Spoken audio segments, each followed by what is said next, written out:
मी सुभाष सुंटणकर. माझा नावडतीचे मीठ खारट नावाचा विनोदी कथासंग्रह आज प्रकाशित होत आहे. यामध्ये विविध विषय घेतलेले आहेत. हल्ली मोबाईलचा खूप अतिरेक झाला आहे. जो तो सदा मोबाईलमध्ये डोकं खुपसून बसलेला असतो, त्याच्यासमोर जेवणसुद्धा सुचत नाही. दूरदर्शन मालिकांमध्ये एक साचेबंदपणा आलेला आहे.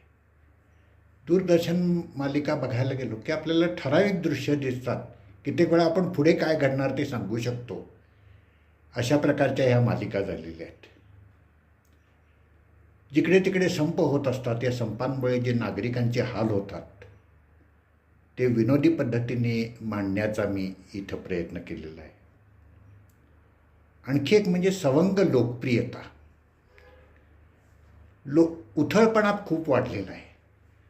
लोकांमध्ये उथळपणा खूप वाढल्यामुळे झटपट प्रसिद्धी नावाचा प्रकार हल्ली खूप वाढत चालला आहे. तर असे विविध विषय मी या नावडतीचे मीठ खारट या पुस्तकामध्ये मांडलेले आहेत. अनघा प्रकाशनतर्फे हा संग्रह, विनोदी कथा संग्रह प्रकाशित होत आहे. अनघा प्रकाशन दरवर्षी 14 एप्रिलला अनघोत्सव हा उत्सव साजरा करत असते आणि या दिवशी हे पुस्तक तुम्हाला मिळेल. इतर पुस्तकांचा जो संच आहे त्याच्यासोबत हे पुस्तक मिळेल आणि त्या दिवशी सवलतीच्या दरात मिळेल.